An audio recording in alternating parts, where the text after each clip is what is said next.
बच्चों ये एक्सरसाइज 7.3 का फर्स्ट क्वेश्चन है। इसमें हमें बच्चों यहां पर एक आकृति दी है। इस आकृति में हमें दिया है कि त्रिभुज एबीसी और त्रिभुज डीबीसी, ये है बच्चों हमारा एबीसी, और ये बच्चों त्रिभुज है हमारा डीबीसी। ये दो त्रिभुज है, एक ही आधार बीसी पर बने हुए हैं और इस प्रकार की ए और डी भुजा बीसी के एक ही ओर स्थित है। यदि एडी बढ़ाने पर बीसी को पी पर प्रतिच्छेद, यानी कि ये एडी बढ़ा दे तो बीसी पर प्रतिच्छेद करती है, तो दर्शाइए कि त्रिभुज ए बी डी, त्रिभुज जो हमारा ए बी डी है, ये त्रिभुज ए सी डी के सर्वागसम है। फिर त्रिभुज ए बी पी, ये हमारा बच्चों ए सी पी के बराबर है, तो वो सॉरी सर्वागसम है। और फिर ए पी कोण ए और कोण डी दोनों को समद्विभाजित करता है। बच्चों यहां पर ये कई 4 क्वेश्चन पूछे गए हैं। ये 4 जो क्वेश्चन पूछे गए हैं इस चित्र में, एक के बाद एक ही सॉल्व हो जाएंगे, आसानी से सॉल्व हो जाएंगे।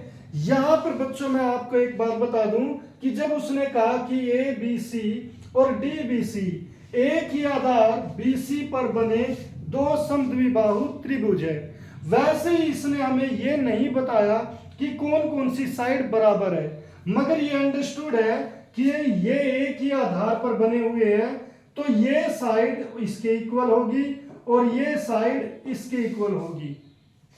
तो बच्चों यहां पर हम इन दोनों का यूज करके इन सभी क्वेश्चंस को सॉल्व करेंगे।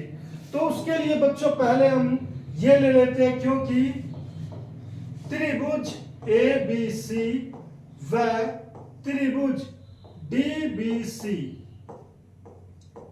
एक ही आधार पर बने दो समद्विबाहु त्रिभुज है, समद्विबाहु त्रिभुज है। तो बच्चों ये समद्विबाहु त्रिभुज है, तो इसीलिए हम लिख देंगे ए बी बराबर है ए सी के, ये बच्चों ए बी बराबर है ए सी के, व डी बी बराबर है डी सी की। ये बच्चों जो मैंने 2 मार्क किए हैं। अब पहले बच्चों जो सिद्ध करना है कि ए बी डी सर्वागसम है त्रिभुज ए सी डी के, तो हम पहले सिद्ध करेंगे। पहले क्वेश्चन में सिद्ध करना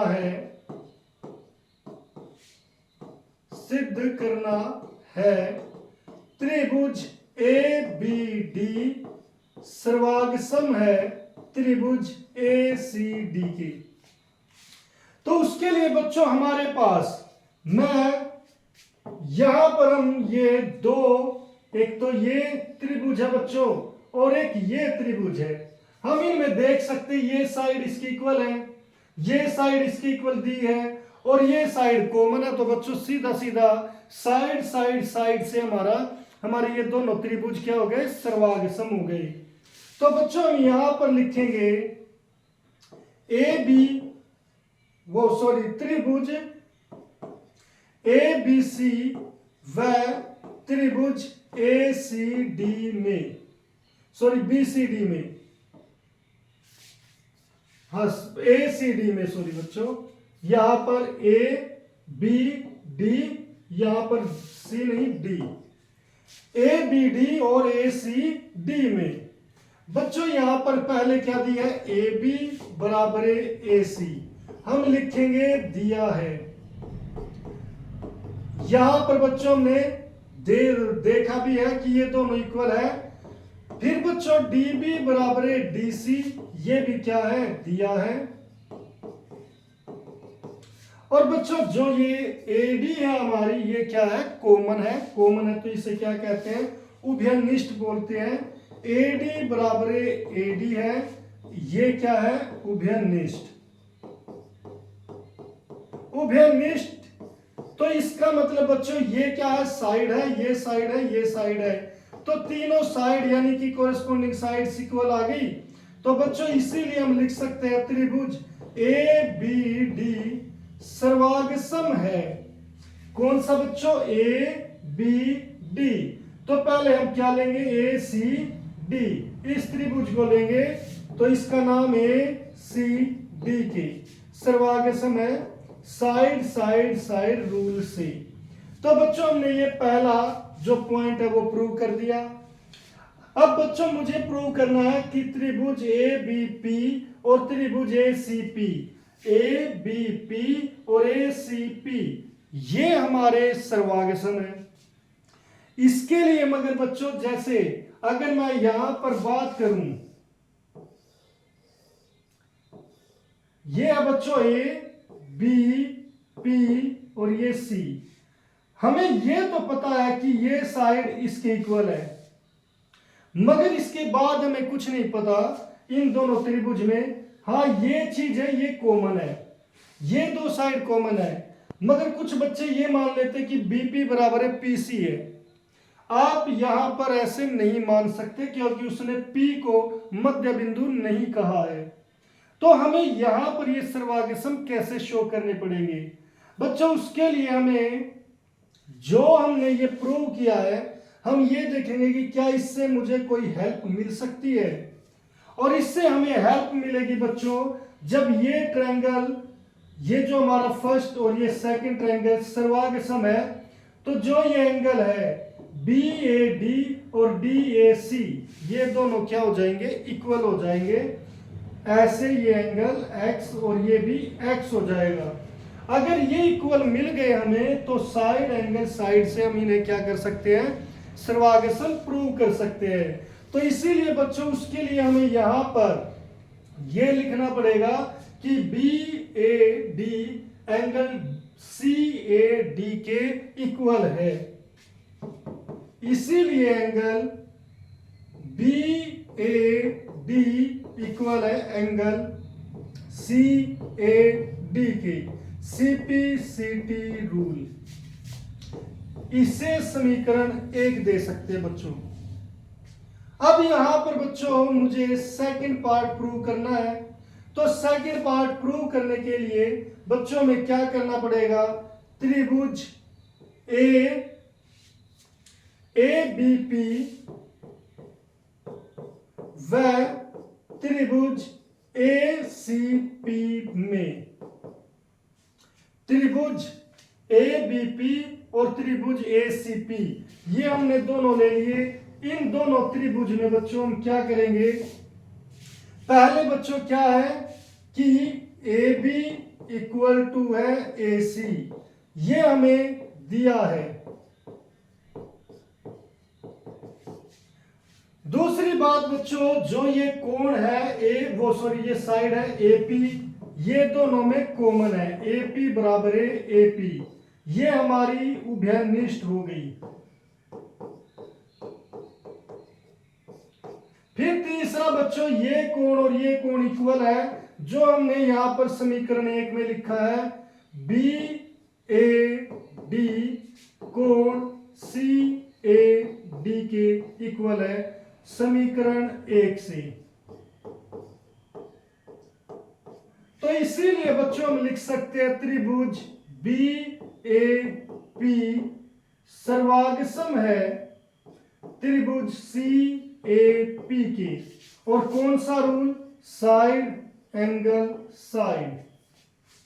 अब यहां पर बच्चों हमने ये दूसरा भी प्रूव कर दिया, और AP कोण A और कोण D को समद्विभाजित करता है। यहां पर हमने देख लिया बच्चों कि जो समीकरण 1 है इससे हमें पता चल गया था कि जो AP है वो इस A कोण को समद्विभाजित करता है।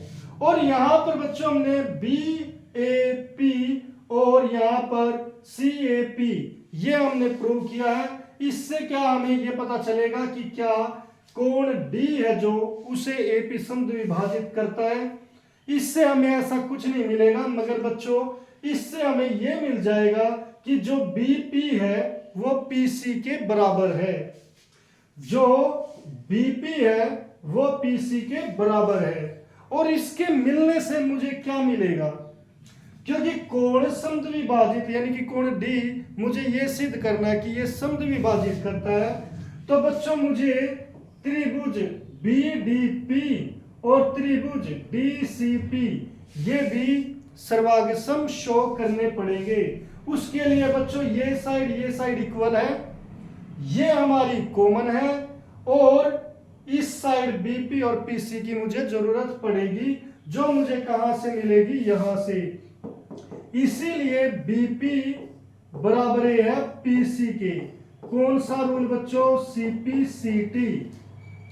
अब यहां पर बच्चों हमें तीसरा अगर प्रूव करना है, उसके लिए ये पहली इक्वेशन तो है ही, मगर डी को प्रूव करने के लिए मुझे यहां पर डी बीपी और डी सीपी ये दोनों ट्रायंगल सोल्व करने, सर्वांगसम दिखाने पड़ेंगे। तो उसके लिए बच्चों हम यहां से ये इरेज कर लेते हैं। यहां तक की हमें जरूरत पड़ेगी। तो बच्चों तीसरा इसके लिए त्रिभुज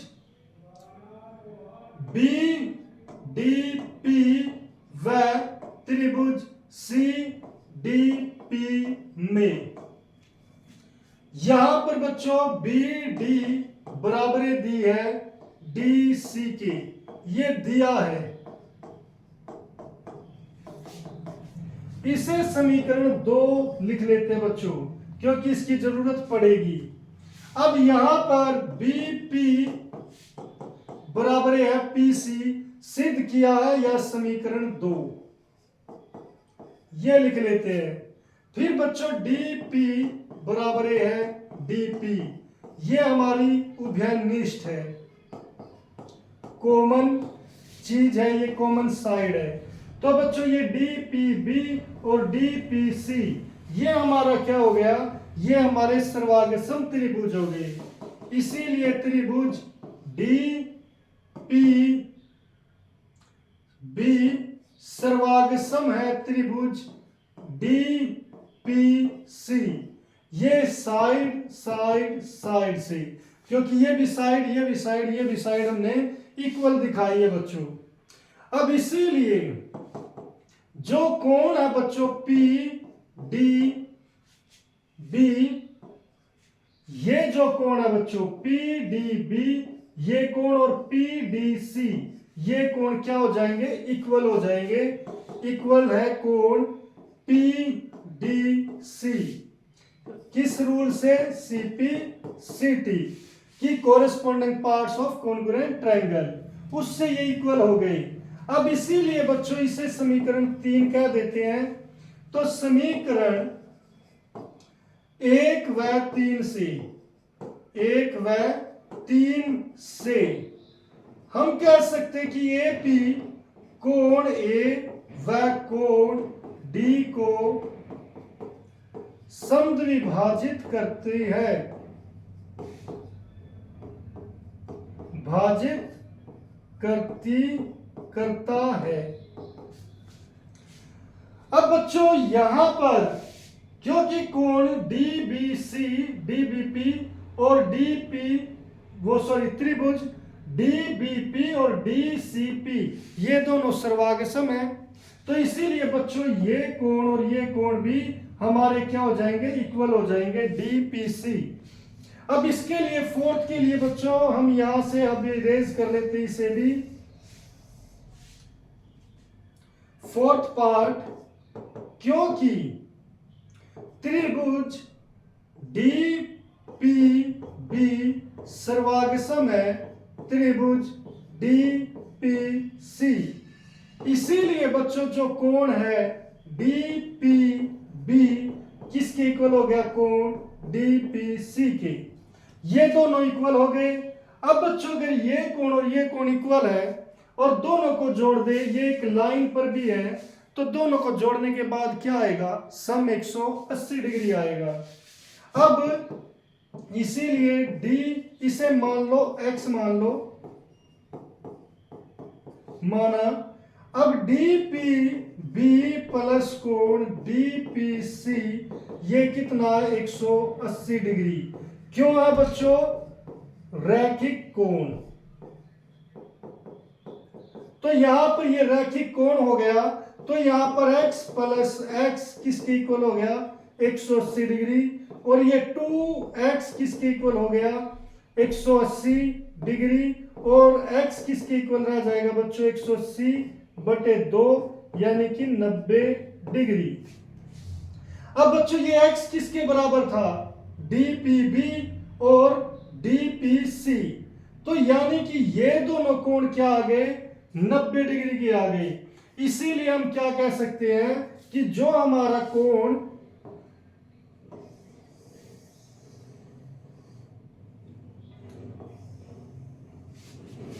बच्चों, इसीलिए हम कह सकते हैं कि AP BC का लंब समद्विभाजक है, लंब समद्विभाजक है। अब बच्चों यहां से लंब तो पता चल गया, समद्विभाजक कहां से पता चला? समद्विभाजक बच्चों हमें ये जो BP इक्वल टू PC दिखाया था, यानी कि हमने कहां पर पहले जो BP इक्वल टू PC दिखाया था, इस इक्वेशन से मिला है। तो हम यहां पर समीकरण 4 दे देते हैं और इसे 2 और लिख देते हैं समीकरण 2 व 4 से। तो इस तरीके से बच्चों हम इस फर्स्ट क्वेश्चन के चारों पार्ट कर सकते हैं।